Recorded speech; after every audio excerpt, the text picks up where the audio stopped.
इस एडवेंचरस कहानी की शुरुआत होती है नॉर्थ अमेरिका को दिखाते हुए, जहां के लोग एंशिएंट तरीके से रहा करते थे। वहां पर अलग अलग कबीले होते हैं जो अपने सर्वाइवल के लिए सारी चीजें करते थे।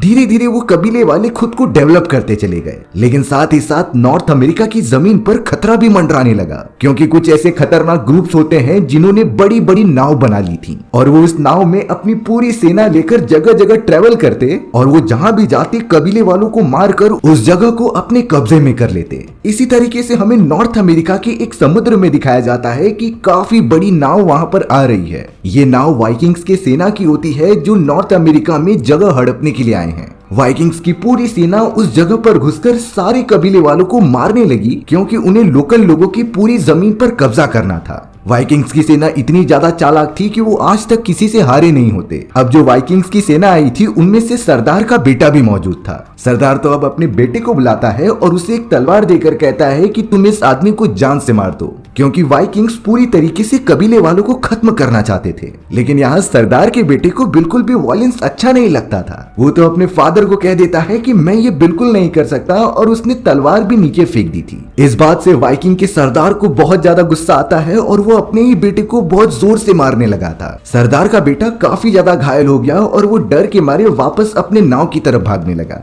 भले ही वाइकिंग्स की सेना पूरी प्लानिंग के साथ आई थी, लेकिन उन्हें नॉर्थ अमेरिका के कबीले वालों के बारे में अंदाजा ही नहीं था। भले ही उन सारे कबीलों के पास कोई भी वेपन्स नहीं है, लेकिन उनकी क्वांटिटी बहुत ज्यादा थी। इसीलिए अब नॉर्थ अमेरिका के सारे कबीले वाले एकजुट हो गए इन वाइकिंग्स का खात्मा करने के लिए। देखते ही देखते वाइकिंग्स के ऊपर हमला कर दिया जाता है और उनके सारे लोग मारे जाते हैं, यहाँ तक कि वाइकिंग का सरदार भी मारा गया। पूरे वाइकिंग्स की सेना में सरदार का बेटा ही बचता है, जो कि नाव में कुछ समय पहले चला गया था। अब हमें एक नॉर्थ अमेरिकन लेडी दिखाई जाती है जो उन्हीं कबीलों में से बिलोंग करती थी। वो लेडी तो फॉरेस्ट के अंदर व्हाइट हॉर्स को देखती है और काफी ज्यादा चौंक जाती है, क्योंकि उन सारे कबीले वालों में एक ऐसी मान्यता थी कि अगर उन्हें कोई व्हाइट हॉर्स दिखाई दे तो इसका मतलब ये होता है कि उनके ऊपर किसी शैतानी सेना का हमला होने वाला है। जब वो नॉर्थ अमेरिकन लेडी उस व्हाइट हॉर्स का पीछा करते हुए समुद्र के किनारे जाती है तो उसे वहां पर वाइकिंग्स की बड़ी सी नाव दिखाई दी थी। उस लेडी ने तो इतनी बड़ी नाव अपनी जिंदगी में पहली बार देखी होती है। जब वो लेडी उस बड़ी सी नाव के अंदर गई तो उसे वहां पर सरदार का बेटा दिखाई देता है। सरदार का बेटा काफी डरा हुआ था, इसीलिए वो तलवार लेकर उस लेडी के सामने रख देता है ताकि उसे कोई चोट न पहुंचा सके। पर यहाँ वो लेडी समझ गई थी कि जरूर ये बच्चा डरा हुआ है, इसीलिए वो लेडी सरदार के बेटे को सेफली लेकर अपने कबीले वालों के पास चली जाती है। यहाँ पर वो लेडी अपने कबीले वालों से कहने लगी कि मैं इस बच्चे को अडॉप्ट करना चाहती हूँ और ये हमारे साथ इसी कबीले में रहेगा। लेकिन कबीले वाले तो इस बात के लिए राजी नहीं हो रहे थे। उन्हें लग रहा था कि ये हमारे दुश्मन का बेटा है, इसीलिए हमारे साथ नहीं रह सकता। लेकिन उस नॉर्थ अमेरिकन लेडी ने किसी भी तरीके से उन सभी को मना लिया। वो लेडी तो इस लड़के का नाम घोस्ट रखती है, क्योंकि इसकी पूरी बॉडी उसी तरीके की थी। और अब सरदार का बेटा उन सारे लोकल कबीले वालों के बीच रहकर ही बड़ा होने लगा। अब इसी तरीके से यहाँ पर पूरे 20 साल बीत जाते हैं। घोष तो यहाँ पर बड़ा होने के साथ साथ काफी हैंडसम भी हो चुका होता है। उसके पास तो अपने बचपन की तलवार आज भी होती है, जिससे कि वो फाइटिंग और तलवारबाजी की प्रैक्टिस किया करता था। दरअसल घोष भले ही इन सारे कबीले वालों के बीच में रहता है, लेकिन उसे खुद को प्रूव करना था कि वो एक बहुत ही बड़ा वॉरियर है और उसके सामने कोई भी नहीं टिक सकता था। घोस्ट के ही कबीले जैसे एक और कबीला होता है जो कि पहाड़ी वाले इलाकों में रहता था। उस दूसरे कबीले का एक सरदार होता है जिसका नाम पाथफाइंडर था। दरअसल इस सरदार के अंदर एबिलिटी थी कि वो नए नए जगहों को बहुत अच्छी तरीके से ढूंढ लेता था। अब हमें यहाँ उस सरदार की बेटी दिखाई जाती है जिसका नाम स्टारफायर था।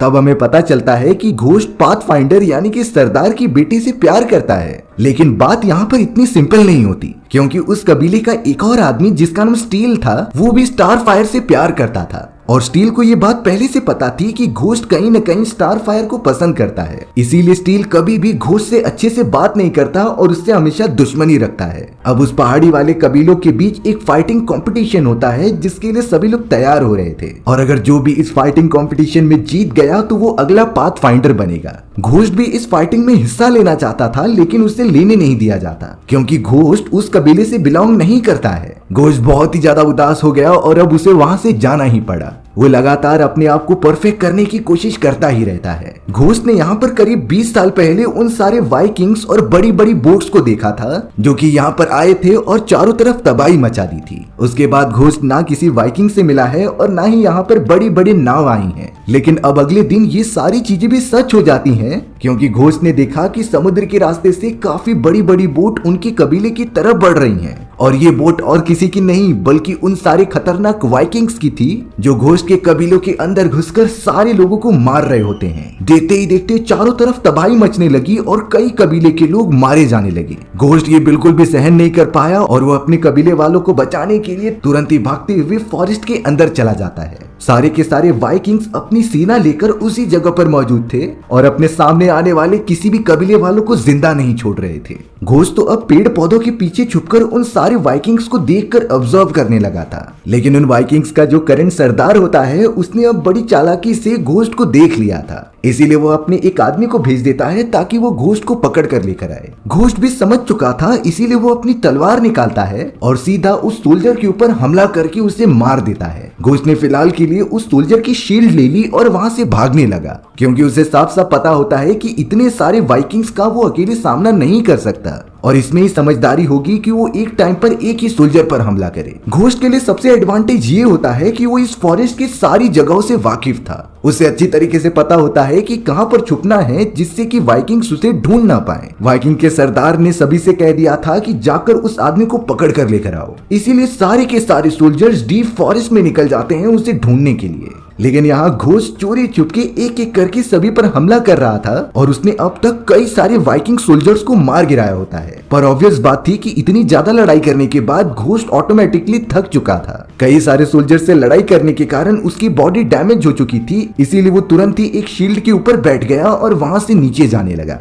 वो सभी वाइकिंग के सोल्जर वापस अपने सरदार के पास आकर उसे बताते हैं कि घोस्ट भाग चुका है, पर सरदार कह रहा था कि उसके पैरों के निशान को फॉलो करो, वो जरूर दूसरे कबीले वालों के पास गया होगा और इससे हमें उनकी लोकेशन पता चल जाएगी। सारे के सारे सोल्जर्स अपने सरदार द्वारा बताई गई चीजें फॉलो करते हैं। वहीं अब हमें दूसरी तरफ घोस्ट दिखाया गया जो किनारे पर आ चुका था। अच्छी बात तो ये होती है कि उस जगह पर वो दूसरा कबीला जो पहाड़ों पर रहा करता था उनकी पूरी सेना वहां पर आ जाती है। पाथफाइंडर और उसके लोगों ने घोस्ट को पहचान लिया था, इसीलिए वो उसकी मदद करने के लिए अपने साथ लेकर जाते हैं। हालांकि घोस्ट अभी भी थोड़ा सा होश में था और वो उन सभी को कहता है कि प्लीज मुझे अपने साथ मत लेकर जाओ, क्योंकि वो सभी मेरा पीछा करते हुए यहाँ पर पहुंच जाएंगे। लेकिन उन कबीले वालों में से कोई भी घोस्ट की बात समझता ही नहीं और उन्हें अपने कबीले में लेकर चले जाते हैं। घोस्ट का अच्छी तरीके से इलाज किया गया ताकि वो जल्द से जल्द ठीक हो जाए। थोड़े समय में जब घोस्ट आराम करने के बाद कंफर्टेबल फील करता है, तब वो सारे कबीले वालों को सच्चाई बताता है कि किस तरीके से हमारे कबीले पर वाइकिंग्स ने हमला कर दिया था। हमारा पूरा कबीला मारा गया और वो सारे वाइकिंग्स यहाँ पर भी आने वाले हैं मेरा पीछा करके,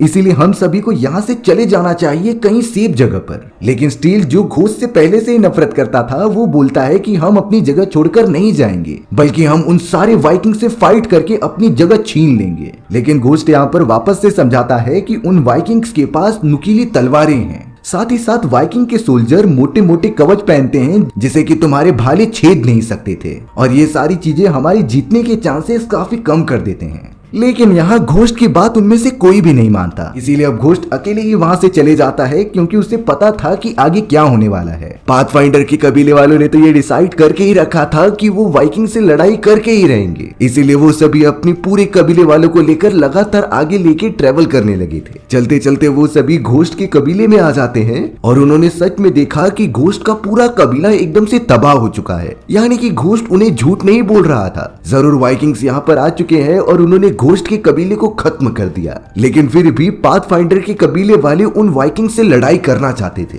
सबसे पहले उन लोगों ने कबीले में रहने वाले बच्चों और लेडीज को एक दूसरी जगह पर भेज दिया। दरअसल वो सब उन लोगों को पहाड़ी वाले इलाके में भेजते हैं जहाँ पर वो सेफ रहेंगे, और वहीं कबीले के बाकी सारे मेंबर्स उन वाइकिंग की सेना से लड़ाई करने जाएंगे। लेकिन यहाँ उन सभी को पता नहीं होता कि अगर वो इस तरीके से वाइकिंग से लड़ाई करेंगे तो कुछ ही समय के अंदर अंदर वाइकिंग्स उन्हें मार कर पूरी तरीके से खत्म कर सकते थे। ये बात कहीं न कहीं सरदार की बेटी स्टारफायर को पता होती है, इसीलिए वो ट्रेवल करते हुए सीधा चली गई थी घोस्ट के पास। स्टारफायर यहाँ घोस्ट से कहने लगी कि हमारे कबीले वाली वाइकिंग से लड़ाई करने जा रहे हैं और मैं चाहती हूँ कि तुम भी हमारी मदद करो, क्योंकि तुम भी हमारे ग्रुप का हिस्सा हो। स्टार फायर के इतने बार कहने के बाद आखिरकार घोस्ट मान ही गया था। वो तो उन सारे कबीले वालों के पास लौट जाता है और उनकी सपोर्ट करता है। लेकिन घोस्ट ने यहाँ पर सरदार और बाकी सोल्जर्स को बताया कि अगर हमें वाइकिंग से लड़ाई करनी है तो हमें छुप कर वार करना पड़ेगा। अगर हम वाइकिंग्स के ऊपर डायरेक्टली हमला कर देंगे तो वो हम सभी को खत्म कर सकते थे। इसीलिए अब घोस्ट उन सारे लोगों को एक सीक्रेट प्लान बताने लगा, जिससे कि वो सभी फॉरेस्ट में रहकर छुप कर वार करेंगे। ये सेम उसी तरीके का था जिस तरीके से घोस्ट ने पहले हमला किया होता है। पाथफाइंडर और उसके सारे कबीले के लोग घोस्ट के ऊपर भरोसा करते हैं और उसी के बताए गए प्लान के अकॉर्डिंग आगे बढ़ते हैं। थोड़े समय के अंदर ही बहुत सारे वाइकिंग्स वहां पर आने लगे थे, लेकिन घोस्ट और उसके कबीले वाले तो पहले से ही फॉरेस्ट के अंदर छुप कर बैठे थे ताकि वो बड़ी चालाकी से उन वाइकिंग्स पर हमला कर सके। जैसे ही वाइकिंग्स वहां पर आते हैं तो एक एक करके वो सारे कबीले वाले उनके ऊपर टूट पड़े थे। इस तरीके से अचानक हमला करने के कारण वाइकिंग समझ ही नहीं पाते और कबीले वालों ने कई सारे वाइकिंग के सोल्जर्स को जान से मार दिया था। लेकिन बात ये थी कि वो सारे वाइकिंग्स कबीले वालों से काफी पावरफुल होते हैं, इसीलिए जब वाइकिंग्स की संख्या बढ़ने लगी तो वो कबीले वालों को जान से मारने लगे। यहाँ तक कि कई सारे कबीले वाले खुद के बनाए गए जाल में ही फंस जाते हैं, जिससे कि उन्हें काफी ज्यादा नुकसान हुआ। घोस्ट भी इन सारे वाइकिंग के सामने कुछ नहीं कर सकता था और अब उन वाइकिंग का सरदार भी उस जगह पर आ जाता है जो सभी लोगों को पकड़ ले रहा था। यानी कि कबीले का सरदार, उसकी बेटी और घोस्ट सभी लोग उनके कब्जे में होते हैं। जब वाइकिंग का सरदार वहां आकर सभी लोगों को देखता है तो उसकी नजर घोस्ट पर गई। वो इसीलिए चौंक गया था क्योंकि घोस्ट हूबहू उन्हीं के जैसा दिख रहा होता है। तब जाकर वो सरदार घोस्ट को कुछ बताने लगा कि कई साल पहले इसी जगह पर हमारे वाइकिंग्स की एक सेना आई थी। उस सेना के अंदर जो सरदार था वो काफी बहादुर था, लेकिन अच्छी तरीके से प्लानिंग ना किए जाने के कारण सारे के सारे वाइकिंग्स मारे गए। लेकिन उस सरदार का बेटा वहां बच गया था और अब वाइकिंग के सरदार को ये कंफर्म हो चुका है कि घोस्ट वही लड़का है जो कई साल पहले वाइकिंग के सरदार से दूर भाग गया था। लेकिन यहाँ वाइकिंग के सरदार को चाहिए था कि वो कबीले के बाकी मेंबर्स को ढूंढे, जिन्हें की घोस्ट और सभी लोगों ने दूसरी तरफ भेज दिया है। वाइकिंग का सरदार तो अब पाथफाइंडर से पूछने लगा कि आखिर वो सब कहाँ गए हैं, लेकिन पाथफाइंडर कुछ भी नहीं बताता। इस बात से वाइकिंग के सरदार को काफी ज्यादा गुस्सा आया और उसने पाथफाइंडर को जान से मार दिया। हालांकि घोस्ट भी उस बारे में कुछ नहीं बताता। जब वाइकिंग का सरदार पाथफाइंडर की बेटी से पूछता है तब वो भी अपना मुंह बंद ही रखती है, इसीलिए अब काफी ज्यादा गुस्सा होकर वो उसे मारने के लिए आगे बढ़ा। लेकिन तभी घोस्ट उन्हें रोकते हुए कहता है कि मुझे पता है कि वो सारे लोग कहाँ पर गए हैं और मैं तुम सभी को वहां लेकर जा सकता हूँ। इसी वजह से वो सारे वाइकिंग्स रुक गए थे और वो घोस्ट को अब फॉलो करने लगे, जिससे कि वो बाकी कबीले वालों के पास उन्हें लेकर जाए। पाथफाइंडर की बेटी बहुत ज्यादा गुस्सा होती है क्योंकि घोस्ट उन्हें धोखा दे रहा है, पर घोस्ट के दिमाग में तो एक प्लान चल रहा था जिसे कि वो कंटिन्यू करता है। सबसे पहले घोस्ट उन सारे वाइकिंग की सेना को लेकर अपने कबीले में आ गया, जहां से सभी लोग बहुत पहले ही निकल चुके होते हैं पहाड़ी वाले इलाके की तरफ। वो कबीला पूरा खाली होता है, जिसे देखकर वाइकिंग्स पूछने लगे, लेकिन घोस्ट इस तरीके से नाटक कर रहा था कि उसे पता ही नहीं कि ये लोग कहाँ गए। घोस्ट तो उन सारे वाइकिंग्स को थोड़ा उलझाने के लिए एक और कबीले में लेकर जाता है जो पहले से ही पूरी तरीके से खाली था। वहां पर भी कुछ ना मिलने के कारण वाइकिंग का सरदार घोस्ट पर गुस्सा होने लगा, लेकिन तभी घोस्ट अपने जेब में से एक डॉल नीचे गिरा देता है, जिससे कि जब वाइकिंग के सोल्जर उठाते हैं तो वो अपने सरदार को दिखाने लगे थे।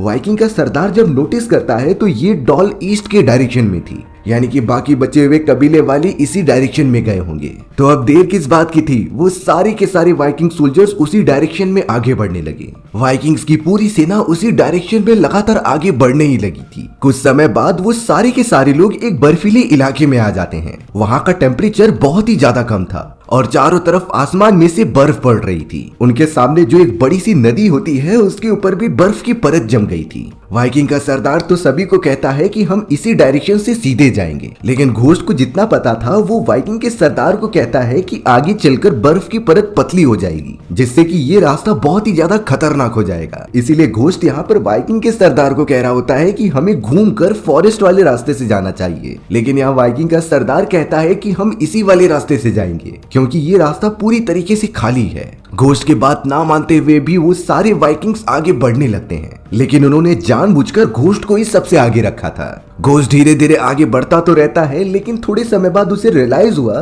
कि आगे की परत बहुत ही ज्यादा पतली है और वो टूटने वाली है। देखते ही देखते बर्फ का बड़ा सा एरिया टूट जाता है और कई सारे वाइकिंग्स नीचे गिर जाते हैं। वो सभी तो ठंडे ठंडे पानी में डूबने लगे थे। स्टार फायर भी कुछ समय के लिए पानी में गिर गई थी, इसीलिए घोस्ट उसे तुरंत ही जाकर बचाता है। बाकी सारे वाइकिंग्स भी बाहर निकल चुके थे। अब यहाँ कोई और ऑप्शन ना होने के कारण वाइकिंग का सरदार पहाड़ी वाले इलाके से जाता है। थोड़ा और आगे बढ़ने पर सरदार को वहां पर कई लोगों की डेड बॉडीज दिखाई दी थी जो इतनी ज्यादा ठंड में जमकर मारे गए थे। इससे वाइकिंग के सरदार को कंफर्म हो जाता है कि वो सही रास्ते पर जा रहे हैं और बहुत ही कम समय में उन्हें बाकी सारे कबीले वाले भी मिल जाएंगे। लेकिन सबसे चैलेंजिंग बात ये होती है कि वो सभी जिस पहाड़ी वाले इलाके से आगे बढ़ रहे थे वहां का रास्ता बहुत ही ज्यादा छोटा होता है और अगर उतनी ऊंचाई से कोई भी नीचे गिरा तो उसका बचना नामुमकिन है। घोस्ट तो स्टार फायर को लेकर आगे बढ़ रहा था और पीछे पीछे वाइकिंग्स आ रहे थे। वो रास्ता इतना पतला होता है कि एक वाइकिंग तो नीचे गिरकर मारा गया। इसीलिए वाइकिंग के सरदार ने कहा कि हम सभी एक दूसरे को रस्सी से बांध लेंगे,